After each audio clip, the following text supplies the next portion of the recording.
Voltamos com nossa aula de leitura e interpretação de texto, e hoje haja texto, né? Hoje a gente já leu, já interpretou, já viajamos aqui no mundo da leitura, porque já falamos de tantas obras literárias, obras consagradas, autores consagrados, filmes. Porque é isso, gente, a leitura traz todas essas ideias para a gente, a leitura enche a nossa cabeça de conhecimento, a leitura enche a nossa alma de experiências boas. Falando de experiência, qual é o nosso assunto mesmo aí? Relembra, Mariana? Ah, já vi. É relato de experiência pessoal. Já fizemos uma parte da aula, né? Já falamos de relato de experiência em poesia. E a gente leu aqui poema de Manuel Bandeira e percebemos o confessionalismo, o caráter confidencial e confessional do poeta, que traz para a sua obra aspectos da sua própria biografia, daquilo que ele viveu. Mas a aula não acabou, não. Tem muita coisa para a gente ver ainda. Então, fica ligado, porque ainda vai rolar muita literatura na aula de hoje. Para você que gosta de aula de leitura, você que gosta de ouvir histórias, de viajar na literatura, igual a Idalene gosta, então é hoje o dia, né? Para compensar que amanhã a gente não tem aula pelo feriado, então vamos de relato de experiência pessoal. Eu falei para vocês o quê? Eu falei para vocês que aquele livro que a gente viu a capa ainda agora, depois daquela viagem da Valéria Polizzi, né? Que era uma história real. Falei que a Valéria escreveu um livro, um romance, contando sua própria experiência de vida. Olha, eu trouxe para vocês saberem mais sobre essa obra, eu trouxe aqui um resumo. Não é um trecho, não, mas é uma síntese, tá bom? É uma síntese, é uma resenha analítica. Falando em resenha, daqui uns dias, né, a gente vai estar trabalhando com esse gênero textual, tá bom? Então, não me pergunte hoje o que é resenha. Mas vamos começar lendo essa resenha aí do livro Depois daquela Viagem. Diz assim: Depois daquela Viagem é um livro que se passa entre os anos 80 e 90. O que eu falei para vocês? Eu disse para vocês que o relato de experiência pessoal sempre se passa em um determinado... Opa, deixa eu pegar aqui. Que se passa, né? É um tipo de texto que se passa sempre dentro de um determinado tempo. Então, está aqui o tempo sendo configurado nesse relato da Valéria Piazza Polizzi, né? Da Valéria Piazza Polizzi. Porque esse ZZ é igual pizza, né? Tem esse som. Narrado em primeira pessoa. O que quer dizer narrado em primeira pessoa, professora? Quer dizer que ela mesma conta a sua história. Que ela fala assim, ó, eu fiz uma viagem um dia com os meus pais. Tá vendo? Ela contando a própria história. Então, narrado em primeira pessoa é porque ela conta a sua própria história. Contado por sua personagem principal. Quem é a personagem principal da história? A própria autora Valéria Piazza Polizzi. Olha aí, é ela mesma quem conta a sua própria história. Ora, se ela conta a sua própria história, então isso é relato de experiência pessoal, certo? Morena, branca. Morena quer dizer os cabelos pretos. É que naquele tempo as pessoas chamavam de morena quem tem o cabelo preto, né? Morena, branca, a pele, né? A pele branca, com longos cabelos pretos. E como é que é morena, branca, cabelo preto, a mistura aí? E de classe média alta. Veja só. A Valéria, ela não morreu, ela está viva, tá bom? Ela existe, ela é verdadeira. Ela é de classe média alta. A história do livro... Que livro, professor? Já esqueceu o nome do livro, menino? Nós estamos falando desse livro aqui, ó. Depois daquela Viagem. É o título do livro. Já estou lendo bem aqui, ó. A história começa com uma viagem de Val. É assim que ela vai se autodenominar dentro da história, né? É a Val. Começa com uma viagem de Val com os pais em um cruzeiro. Uau, cruzeiro! Aos seus 16 anos. Gente, cruzeiro não é para qualquer pessoa, não. Eu pesquisei para passar um Réveillon no cruzeiro e eu ia gastar R$ 8.000 por pessoa. E olha que o cruzeiro era dentro do Brasil, nem era aí pelo exterior. Era só do... Eu ia pegar aqui, era de... Deixa eu ver. A gente embarcava em Fortaleza, né? Parece que embarcava em Fortaleza e descia em São Paulo, se eu não me engano. Era um cruzeiro curto, R$ 8.000 por pessoa. Neste cruzeiro, Valéria conhece um homem de 25 anos. Olha só, ela tem 16 anos, vai marcando o tempo aí, né? Nessa viagem, ela faz uma viagem de cruzeiro com os pais. Ela tinha 16 anos. Aí ela conhece um homem de 25 anos, que meses mais tarde viria a se tornar seu namorado. Então, ela vai namorar esse homem, mesmo 11 anos, 11 não, 9, mesmo 9 anos mais velho do que ela, né? Ela vai ter essa relação com esse homem. Sim, mesmo com quase 10 anos de diferença de idade, eles engrenam um relacionamento. Passado a fase de conto de fada, que é a primeira fase do namoro, é o conto de fada, né? Ele é o homem dos seus sonhos, ele é perfeito, tudo que ele faz é maravilhoso. Ele puxa a cadeira para você sentar, ele abre a porta do carro para você entrar. Passado a fase do conto de fadas, Valéria se vê num relacionamento abusivo. Olha aí outro tema que surge dentro dessa história, né? Não basta ser uma história trágica com outros acontecimentos, ela também vai ser vítima de uma relação abusiva, na qual apanha do rapaz, é diminuída, inferiorizada e é tratada como inferior. A bruaca, né? Ela se torna a bruaca do rapaz aí. A famosa bruaca do rapaz. Apesar disso tudo, a Morena acha que é culpada por tudo isso. A mulher ainda se acha culpada. Você não vê a novela, não é assim? A Maria Bruaca não acha que ela é culpada. Não, mas o Tenório tem razão, né? Eu não fui uma boa mãe, uma boa mulher. A vítima, gente, acha que o erro é dela. As vítimas de estupros costumam achar que elas têm culpa do que fizeram a ela, certo? As crianças que são abusadas têm vergonha de falar o que sofreram porque têm culpa, acham que o erro foi delas. Então, é muito comum a vítima se achar culpada da situação. A série de maltratos só termina quando a família flagra uma cena de agressão e interfere pelo fim do relacionamento. Ponto final. Boa noite, Maria Clara.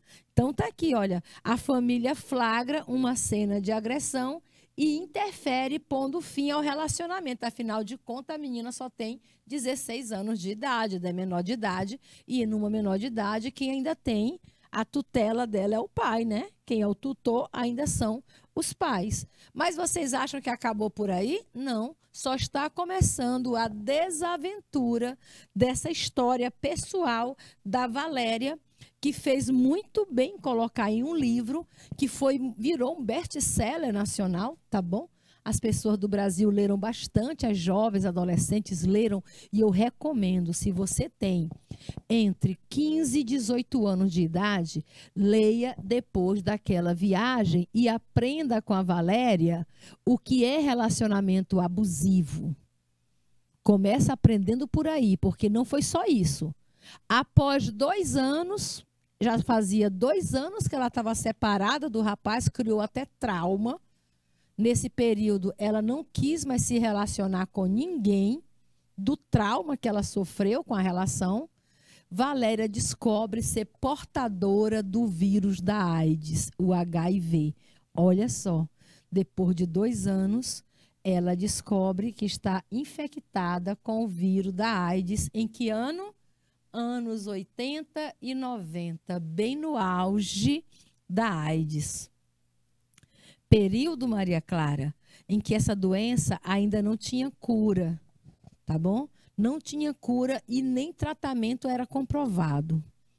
Eram feitos vários experimentos, eles faziam experimentos até que surgiu realmente uma medicação que controlava o avanço do vírus, que até hoje, as pessoas que são infectadas com HIV fazem esse tipo de tratamento.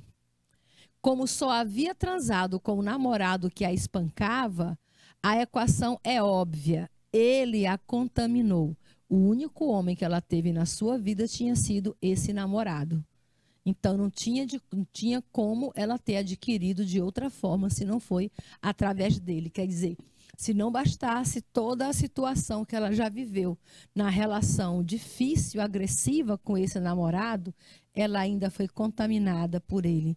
E essa contaminação já vai gerar vários obstáculos na vida dela, porque na década de 80 e 90 ainda havia muito preconceito sobre as pessoas que contraíam o HIV.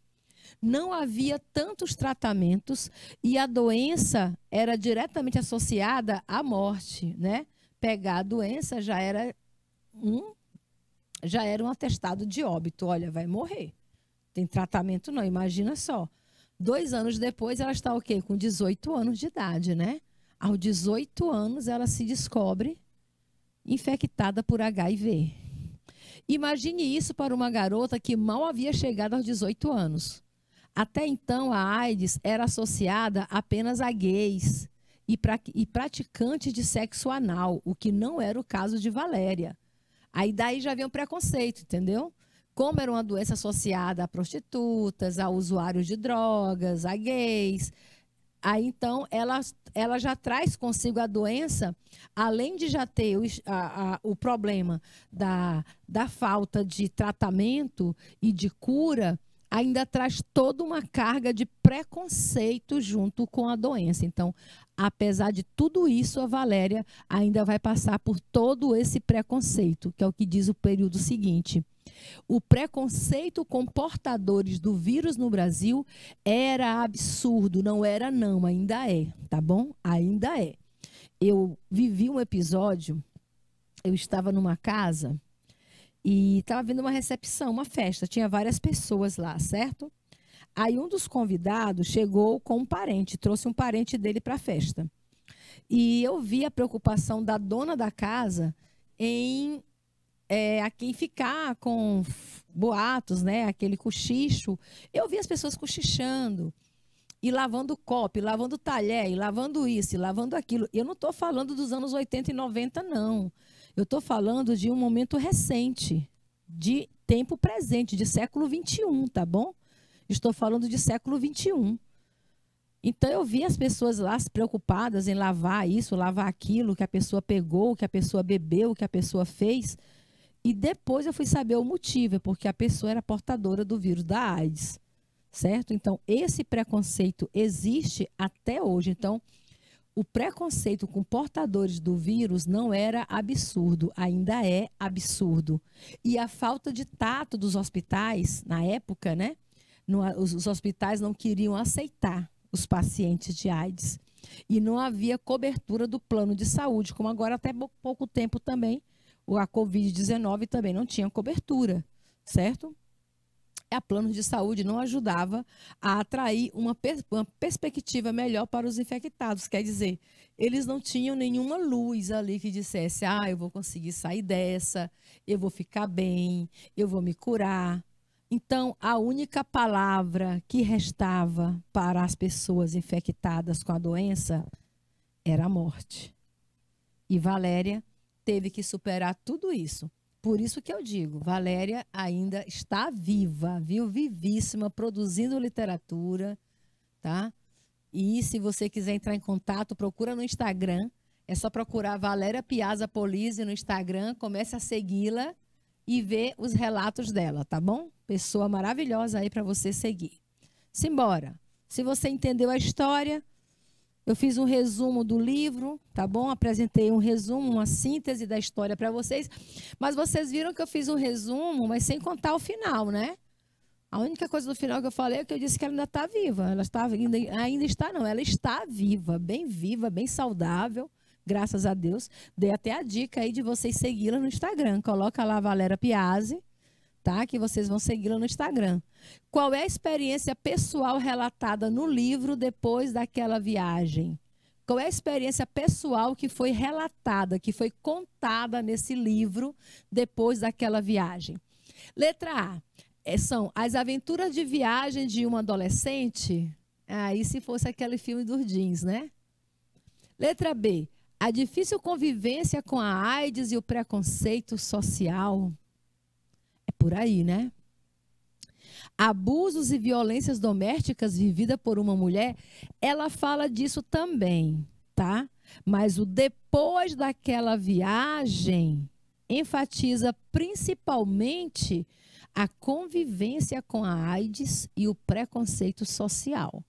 É um livro de autoajuda, viu? Se você passa por problemas como esses, ou se você não passa, é interessante que você leia para quebrar com vários preconceitos em sua cabecinha, tá bom? Então, tem tema de abuso e violência doméstica vivida por uma mulher? Tem, mas não é sobre isso a história. Tá bom? A história é sobre a difícil convivência com a AIDS e o preconceito social.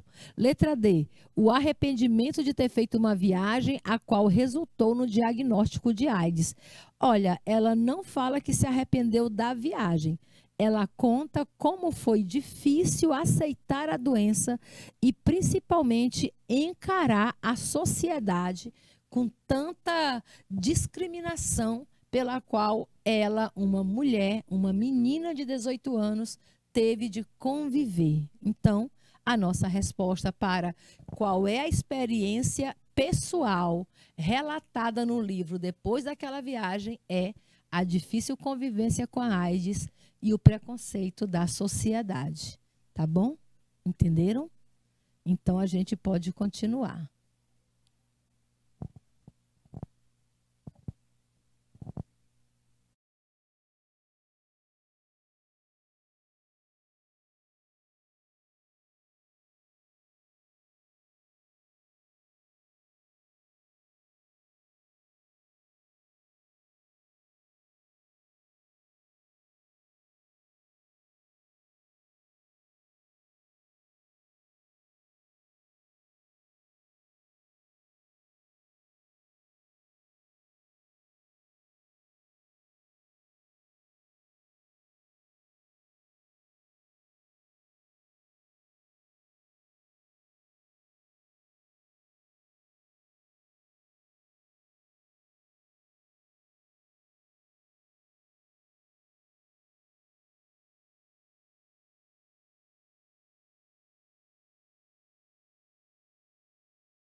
Continuando, deu tempo agora de você ler e responder a próxima questão. Estamos falando do livro Relato de Experiência da Valéria Polizzi, que é o livro Depois daquela Viagem. Já fizemos o resumo, contei a história para vocês. A Maria Clara até ouviu todinha aí, não foi, Maria Clara? A próxima pergunta é: o gênero textual. Uau, isso aqui é mais fácil, né? Qual é o gênero textual do livro Depois daquela Viagem? Ele é híbrido. O que é um texto? O que é um gênero híbrido, professor? É um gênero que mistura mais de um gênero. Aliás, quase todo gênero textual é híbrido, gente. É difícil você ter um texto puro, um texto que seja só uma coisa, entendeu? Por exemplo, A gente leu o poema Autorretrato, não leu? Aquele poema do Manuel Bandeira. Então, ali é híbrido, porque tem dois gêneros ali dentro. Tem o gênero poema, que é um gênero textual, mas tem também a descrição, né? Isso, o texto descritivo. Então, ele é um poema descritivo. Quase todo texto é híbrido. Ele envolve de 1, 2, 3 e mais gêneros. Mas, então, o livro, depois daquela viagem, é híbrido porque apresenta características o quê? Apresenta característica de relato pessoal e autobiografia. Tem tudo a ver. Tudo a ver, né? Relato pessoal, conta a história, uma história que ela viveu. Autobiografia é a própria autora falando dela mesma. Pode ser. Descrição e injunção não, porque injunção, para quem não sabe, é aquele texto cuja finalidade é ensinar alguém a fazer alguma coisa. Tipo assim, quando vocês assistem os tutoriais, né? Tutorial é um tipo de texto injuntivo. Tutorial ensina a gente a montar um equipamento, um tutorial de maquiagem, entendeu? Então, isso é texto injuntivo. Romance e tragédia. É um romance, mas não é tragédia, porque tragédia é uma história. A tragédia realmente é um texto que pertence ao gênero, a modalidade teatral, né? A tragédia faz parte do teatro, certo? Mas o que é esse texto? É um texto de círculo completo. Que, como diz o nosso grande escritor Ricardo Ramos, né? Quase eu não falo o nome dele. Então, como diz o grande Ricardo Ramos, é um circuito fechado. A tragédia é uma história de vida e morte. E a Valéria Piazzi não conta uma história de vida e morte em depois daquela viagem. Então, tira de lado essa letra C. É um relato pessoal, sim, e tem aventuras de viagem. Olha, na verdade, a parte que ela fala da viagem, da aventura de viagem dela, é a parte do cruzeiro, né? Que é importante ela contar, porque é quando ela conhece o tal rapaz com quem ela vai se relacionar. Mas o que fica mesmo para a gente saber é uma mistura de relato pessoal com autobiografia, uma vez que a autora, ela é a personagem da história e ela está contando a sua própria experiência. Sigamos. No trecho, morena, branca, com longos cabelos pretos e de classe média alta, a história começa com uma viagem de Val com os pais em um cruzeiro aos seus 16 anos. Esse trecho é, letra A, caracterização física e moral da personagem. Mas o que é uma caracterização moral da personagem? Né? Uma caracterização moral é você fazer um retrato diferenciado, né? Um retrato mais dentro da psique da personagem. Característica física e psicológica, morena, branca, cabelos longos, pretos, classe média, média alta, isso é social, né? Isso é social. Então, é caracterização física e social da personagem. Ela é morena, branca, cabelos pretos, classe média alta, já vai cair aqui, olha, que é a classe social a que ela pertence. A história começa com a viagem de Val com os pais em um cruzeiro em seus 16 anos. Caracterização física e social da personagem. E a letra D dizia apenas caracterização física. Tem o físico, morena, branca, longos cabelos pretos, tal, classe média alta, isso aqui já é social. Aqui você tem o aspecto físico e aqui você tem o aspecto social. Olha aí como é fácil a gente entender um texto, né? Leitura, compreensão de texto. Capacidade, como é que a gente chama? Competência leitora, habilidade de leitura. Sobre as características do gênero relato pessoal, sobre relato pessoal, julgue as afirmativas. Quando você julga as afirmativas, você tem a opção de dizer se a afirmativa é verdadeira ou se ela é falsa, tá bom? Então, julgar as afirmativas é dizê-las se elas são verdadeiras ou falsas. Letra A. O relato pessoal falando de relato pessoal, né? É um gênero textual com função de documentar memórias ou vivências de um indivíduo ou até de um grupo. Isso é verdadeiro ou é falso? É um gênero textual, sim. Ele tem função de documentar memórias. Falei disso lá no começo da aula. É um documento de memórias, documentar memórias, que pode ser experiências ou vivências de um indivíduo, de uma pessoa, ou mesmo de um grupo de pessoas. Isso é totalmente verdadeiro. Esse gênero é muito presente nos ambientes escolares, mas também em editorial de literatura, página de internet. As pessoas adoram, né? Ir na página da internet, contar suas experiências. E até mesmo no cotidiano, você mesmo chega para a colega e vai contar tudo o que você fez na noite de ontem. Tem aquele filme, Eu Sei o que Vocês Fizeram no Verão Passado? Pelo compartilhamento de experiências pessoais. A gente faz muito isso, com palavras e com imagens na internet, tá bom? No cotidiano, na escola, na literatura, isso é verdadeiro, tá bom? Tudo isso daí a gente faz, isso é relato pessoal, a gente faz o tempo todo na nossa vida, né? Você chega para na hora que você encontra seu colega que você não vê há algum tempo, aí você vai fazer um breve relato de tudo que você viveu no período que ele esteve ausente da sua vida. Letra C. O gênero possui tempo, sim, quando aconteceu a história, o tempo. Espaço, sim, onde a história se passou. Personagem, com certeza, com quem a história se passa.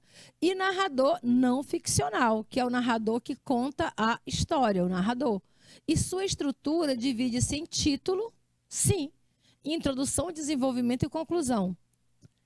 Olha, na verdade, pode ser que a estrutura não seja essa, mas toda história tem título, introdução, desenvolvimento e conclusão, né? Mas geralmente, assim, você tem, na verdade, o enredo. Certo? Você tem o enredo. E a estrutura do enredo, ela se dá de forma diferente.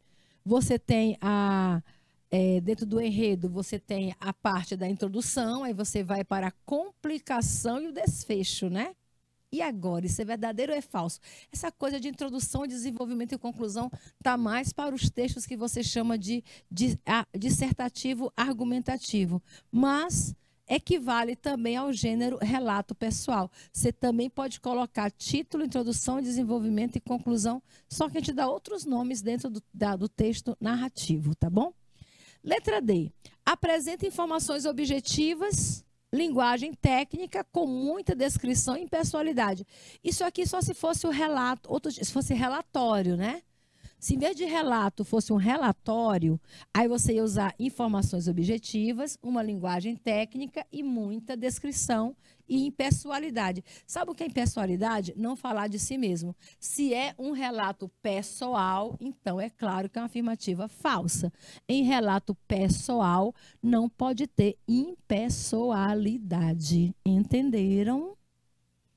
Características do relato. Agora que vem as características. A gente primeiro respondeu para depois vir as características. Bora lá.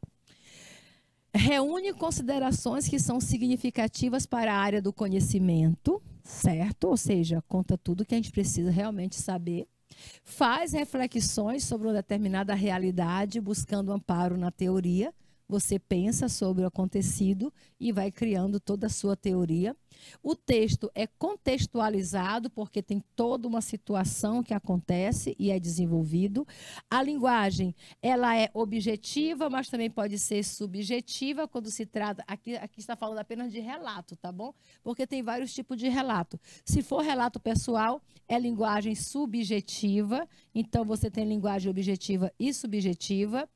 E o relato, aqui é o relato de experiência. O relato pessoal, de experiência pessoal, o de experiência ele é impessoal e sério. Mas o pessoal, ele é um relato pessoal e ele pode ser até um relato íntimo, confidencial. Confidencial. Anotaram? Fecharam? Então, simbora. Ainda falando do relato. Relato de experiência é feito em primeira pessoa, agora é o relato de experiência pessoal, né?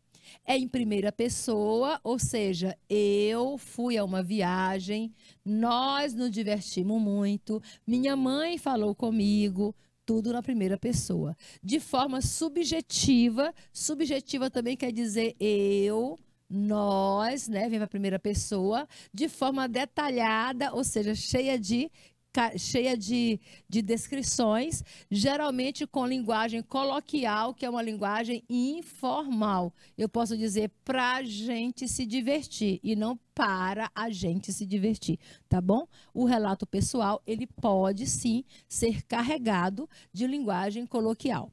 Segundo tópico da característica do relato pessoal.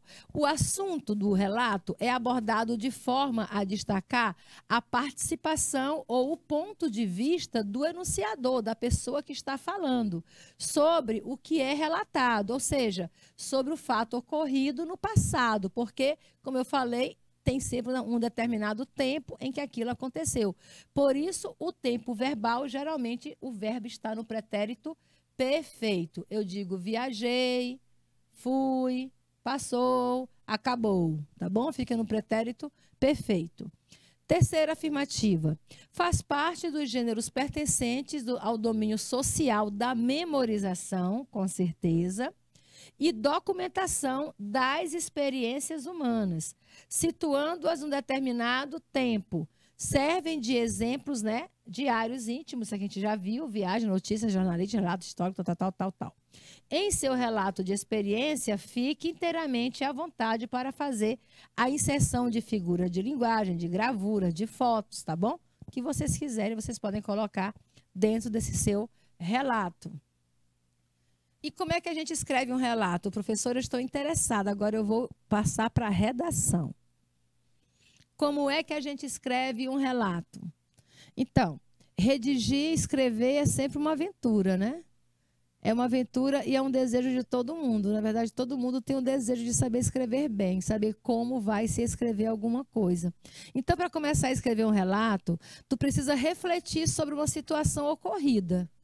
Tá bom? Primeira coisa, você pensa qual é a situação que você quer contar, porque não dá para contar tudo de uma vez só. Você vai ter que fazer, quando eu falo situação de comunicação, eu quero falar sobre um recorte temporal, tá bom? Você faz um recorte temporal. E o que é um recorte temporal, professora? Olha, você vai fixar num determinado momento a sua trajetória. Eu quero contar sobre o que aconteceu no Carnaval de 1999. Pronto. Então, você vai se ater aos fatos que aconteceram dentro desse determinado período. Tá bom? Você pode até puxar para o que aconteceu 10 anos depois, como a história terminou, não tem problema. No entanto, que a ficção, que a história se concentre num determinado tempo. Então, isso é um recorte temporal. Aí você vai pensar, qual vai ser o tema do relato? Qual é o assunto? Você vai falar de quê? Ah, eu vou falar do Carnaval de 1999, que eu passei lá na cidade de União, na casa da minha amiga Danusa. Então, eu quero contar essa história para que eu não esqueça, vai ser uma documentação, né? Uma vez que você escreve, fica documentado e a gente nunca vai esquecer. Qual a razão ou quais as razões que levam você a escrever essa história? Pois é, a história que eu quero é resgatar, né? Eu quero resgatar um momento maravilhoso que eu vivi lá em União, no Carnaval de 1999, com a minha amiga Danusa, quando a gente tomou banho no Rio, participamos do bloco. Então, eu vou contar toda essa história. Eu quero gravar, eu quero resgatar, eu quero documentar esse momento. Eu quero eternizar esse momento. E se tem uma forma de você eternizar o momento, ou você fotografa, ou você escreve sobre ele. Ainda tem um problema. Se você fotografar, ainda pode se perder a fotografia. Quantas fotografias você não já perdeu em seus arquivos? Agora, escreva. Pegue uma agenda. Eu pegava agenda, gente. Eu tenho uma agenda lá em casa ainda. Eu tenho umas 2 agendas cheias de memórias, tá bom? Eu sei contar o que eu vivi no dia tal, do ano de 1997. Eu tenho lá tudo relatado. Quais as características do gênero textual escolhido? Você vai definir isso aí também. Você vai ser mais narrativo? Você vai se perguntar, eu vou contar mais história? Então, se você vai contar mais história, você vai se prender mais à narração, tá bom? Ou eu vou ser mais descritiva, eu vou me ater mais a falar sobre a cidade, os amigos, a festa, as cores. Então, eu vou ser mais descritiva. Ou vou fazer um misto das duas coisas. Você é que decide. Você que decide como é que vai ser o gênero textual que você escolhe. Você também pode decidir, eu vou fazer esse relato em forma de poema, pode ser, como o Manuel Bandeira fez, né? Em forma de poema. Ou eu vou fazer igual a Nayara Azevedo e a Marília Mendonça em forma de letra de música. Pode ser também. Você pode pegar a sua própria história e escrever uma letra de música e vai ficar gravada para sempre. Ou seja, o gênero textual, quem escolhe é você. Porque o relato de experiência pessoal, ele pode ser uma narrativa, uma descrição, pode ser um poema, uma letra de música. Você é quem decide. Isso daí fica a seu critério.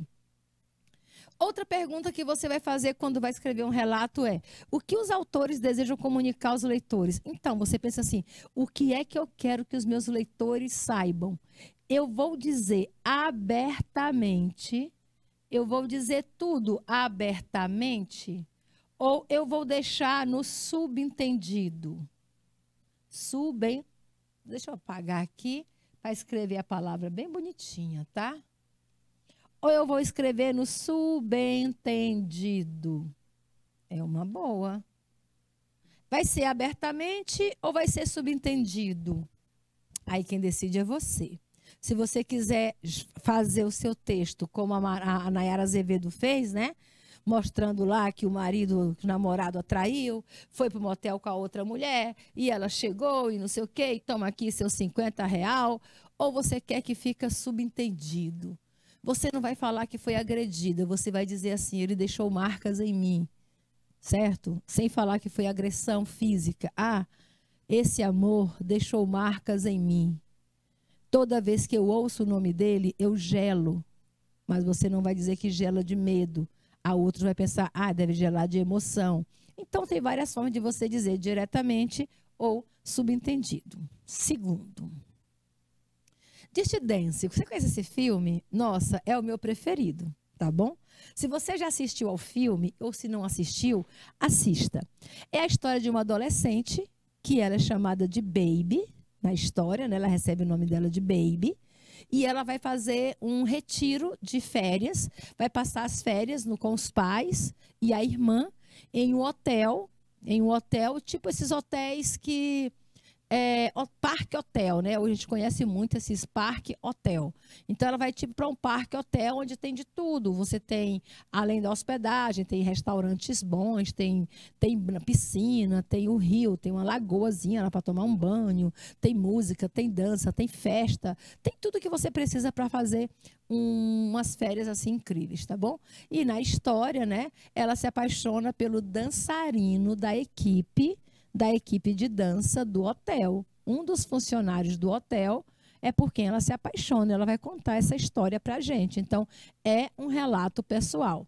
Estrutura do relato pessoal. O relato pessoal apresenta título, tá bom? Título: Dirty Dance, ritmo sujo, né? Chamado de dirty. Dirty quer dizer sujo. Dance é dança, dançando sujo, ou ritmo sujo, como chamam. Ainda que não seja necessário, não é obrigatório, geralmente aborda o tema que será tratado no texto, o título. O tema é o assunto. É importante que você delimite, diga só o que você vai contar. Por exemplo, a Baby só contou a história dela durante o período que ela passou lá naquele hotel de férias, né? Somente naquele momento do hotel de férias. Tu não sabe quem era a Baby antes do hotel e nem sabe o que aconteceu depois que ela foi embora do hotel. Tu só sabe o que aconteceu lá dentro. Tem que delimitar o momento da história. Outra coisa, introdução. Você coloca um pequeno trecho que apresenta a ideia que vai ser relatada. Logo no começo, tu já coloca a ideia principal que você vai contar. Depois é que você desenvolve. O contexto, em que contexto é que acontece a história? Sempre uma história acontece dentro de um período, de um momento, de uma cronologia, dentro de uma sequência narrativa. Então, esse vai ser o seu contexto. E o desfecho é o final da história, é a conclusão, tá bom? Como é que a pessoa fez para resolver o problema? Como foi que terminou aquele problema? Então, o problema era porque ela é uma menina de classe alta e ele era um dançarino de classe baixa, né? Não era nem sequer um estudante de nada, era só um dançarino, um empregado do hotel. Como é que uma menina da classe alta vai se envolver com um dançarino? Como é que fica essa história? Como foi que se resolveu esse problema? Baby, oh baby. Vai lá e assista ao filme que você vai ver como é que terminou essa história. Tá aqui o relato da história Dirty Dance. Olha a cena final do filme, né? Quando ela dança, ele a joga assim pro ar, ele, Patrick Swayze. Infelizmente, a gente perdeu o Patrick Swayze para o câncer, mas um grande ator. A história se passa em 1963, olha só. Olha só, a história, o filme é da década de 80, mas a história se passa em 1963, delimitação do tempo, num resort fictício, né? Fictício, mas quer dizer, tem muitos iguais a eles na vida real. Num resort de Kellerman, chamado Kellerman. Dirty Dance conta a história do processo de maturidade da adolescente rica, olha o nível social aqui, da adolescente rica Frances Houseman, mais conhecida como Baby, interpretada por Jennifer Grey. Ela mesma relata sua história, a história em primeira pessoa, tá bom? Ela vai contando a história pra gente. Ela mesma relata sua história, desde que se apaixona pelo instrutor de dança Johnny Castle, que é o Patrick Swayze, durante as férias com sua família. Tudo acontece nas férias, né? Quando a parceira de Johnny fica grávida, Baby torna-se sua improvável substituta. A menina mais desengonçada para dançar vai substituir a colega de dança do Johnny. E acabam se apaixonando, ela com o Johnny, né? Contra a vontade do pai, que é super protetor, o pai da Baby, interpretado pelo grande ator Jerry Orbach. O filme termina com uma sequência de dança triunfante, na qual Johnny e Baby bailam e ele a levanta bem alto no ar, dizendo: Baby nunca fica no canto. Tá aí a cena, né, maravilhosa desse final do filme. Agora o final da história, como eu disse que eles restringem aquele momento, você não vai ter todo o final. Gente, nós estamos falando de relato pessoal no cinema, a gente já falou de relato pessoal na poesia, falamos de relato pessoal no romance, na literatura da Valéria Piazzi, não é isso? Olha o tanto de relato pessoal que é possível de você identificar. Onde relatos pessoais costumam ser publicados. Você já assistiu a esse outro filme chamado The Tale? The Tale, em português, se chama O Conto. The Tale é o conto. Eu não falei que é possível também contar a sua história num conto? Procure, que é importante demais. É a história dessa personagem aqui, uma jornalista muito famosa, consagrada, que, certo momento, relê um conto que ela escreveu quando tinha 12 anos de idade, e só então ela percebe que viveu uma relação de abuso infantil, tá bom? A escrita, os relatos pessoais são geralmente escritos e arquivados por seus autores em bloco de notas, cadernos, agendas, diários e blogs, não é verdade? Mas pode ser publicado também, pode virar livro, filme, série, documentário. E a divulgação, bem, quem geralmente divulga são os meios de comunicação, como jornal, revista, internet, redes sociais, dentre outros lugares que você pode encontrar essa divulgação. Hoje a gente falou sobre relato de experiência pessoal. Espero que você tenha gostado do gênero textual e tenha se interessado em conhecê-lo mais profundamente. Até a nossa próxima aula. Um bom feriado para você.